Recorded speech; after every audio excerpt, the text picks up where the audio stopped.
Hello again, everyone. This is part 3 of the highlights of the Esri Maps for Office version 2.0 release. This time we're going to talk about creating color-coded maps, or in GIS speak, thematic choropleth maps, and the new enhancements for these in Esri Maps for Office version 2.0. My name is Tony, and I'm on the Location Analytics team here at Esri. And I'm excited to show you these new features in Esri Maps for Office 2.0.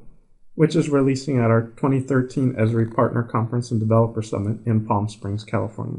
Let's get started. Okay, this one, we're going to take a break for this one from the California coffee shop retailer data set. And this time we're going to go to the U.S.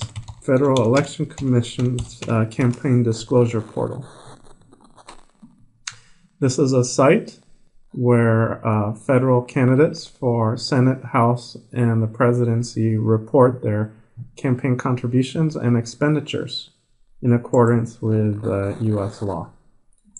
And I'm going to click on candidate summary here. So the website is fec.gov, and we're going to kind of mine the 2012 election cycle reporting data, and these data are not comprehensive. They are put out on this website and published to this website on regular intervals, but they're not all encompassing. So each reporting cycle may contain different data. This is probably the last reporting period for the 2012 federal election cycle. And I think we're going to leverage the total receipts field and the candidate office state field. As you can see in this particular data set, there are almost 3,500 records, but not all of the candidates have reported campaign receipts in this case. Let's just go ahead and download the CSV file. Okay.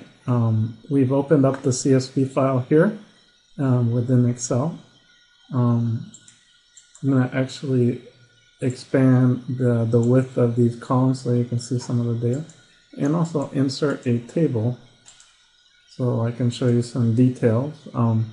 The original data also came with not only House and Senate contribution data, but also presidency, the Office of the President, contributions to the Office of the President, but I filtered out that data from this table.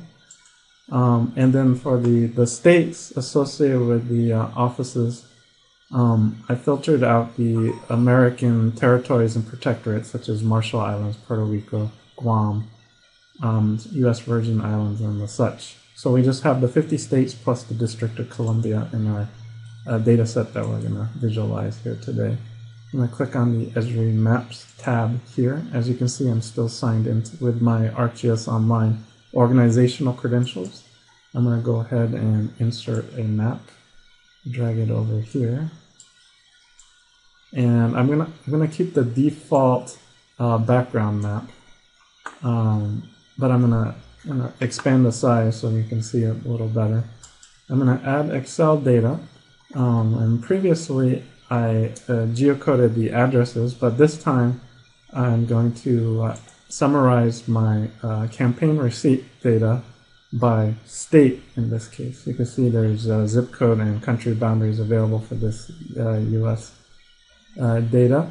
I'm happy to tell you that coming soon we'll be able to support several different types of standard administrative geography levels, not only in the US but globally. In the US, we'll probably have about 11 levels total, such as census tract, congressional district, designated marketing area, county, etc., etc. And all the other countries that we have data for will have various types of standard administrative geographies.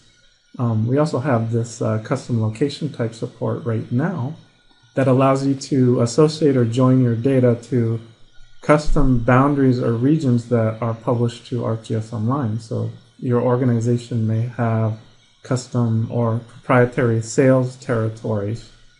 And they can publish those boundaries to ArcGIS Online, and then Esri Maps for Office can use those to aggregate or summarize data and create a color-coded or thematic map with those data. Okay, but in this case, I want to summarize campaign receipts by state. I'll pick the column with the state abbreviation. And as you can see, this aggregate data option has appeared. I click this. I don't want to aggregate by all of these variables. I just want to aggregate by total receipts. That's TOT_REC column in this case. And I want to summarize those total receipts within the boundaries of each state. Okay, and I've kicked off a request to the Esri platform, and what it's doing now is pulling the geometry or the spatial description of all of these areas to the Esri Maps for Office client. And so we have the 50 states plus the District of Columbia here. I'm going to go ahead and go to the Esri Maps tab and actually group these very quickly. Now I'm going to choose the aggregated field, sum of total receipts, and I'm going to group by quantile. This is kind of a classification method, how it separates these different groups. And there's different classification methods to serve different purposes in visualizing the data. I'm going to reduce the number of groups to 4, and I'm going to use a nonpartisan color, green, the color of money, the color that politicians are interested in this case, or rather the public through the transparency data. Okay, as you can see, we quickly created a color-coded map. We can actually publish this out or share it, or and copy it, etc. Email it out. If I click on California here, there is the aggregated data of almost $159 million associated with the state of California in this case. You can see Esri Maps for Office automatically created this pivot table here. And what it did is it took the selected attribute and summarized those data by the new boundaries that we downloaded from ArcGIS Online in this case. And what's also cool, and this is more of a spatial analysis thing rather than a visualization thing like we have right here, I can actually turn on and off, toggle on these thematic classifications to filter out particular features. We like to call it smart map search. It's kind of like a suitability analysis as well. But let's say I'm just concerned about the states in the top 2 groups, so I can toggle off those 2, and then what remains are the areas that are associated with these 2 classifications. And it's actually incredibly very handy. And as you can see, the pivot table has been updated accordingly. Now we only have 46 states displayed.